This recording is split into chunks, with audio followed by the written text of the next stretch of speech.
He sets an example of selflessness, charity, and simply going above and beyond the everyday life call of duty. He gives an example of loyalty and friendship and outreach simply because it's the right thing to do. Tonight's recipient grew up in Belle Harbor, surfing right on the block where we now live. He became a firefighter in the spring of 1982, assigned to Engine 310 in Brooklyn. He transferred into Ladder 174 by the end of that year and went on to serve 27 years in the FDNY.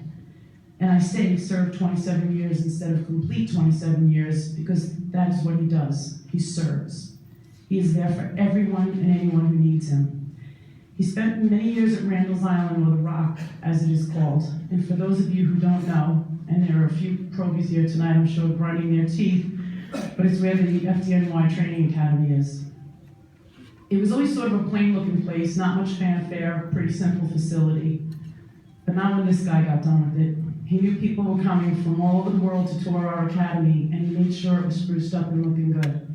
He had 3 gigantic evergreen trees planted at the front entrance and dedicated them in memory of our Father's Day firefighters, Harry, John, and Brian. He built gardens and waterfalls and display cases and made sure the whole place was gleaming. It is now often lovingly referred to as Wally World.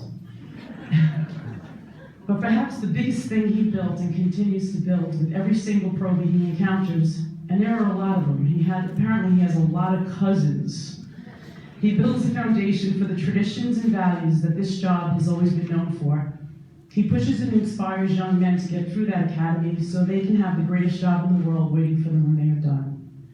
He is everybody's go-to guy, and he often knows more than the chiefs do because simply he gets things done. He is beyond humble, and he had to be begged to be here tonight.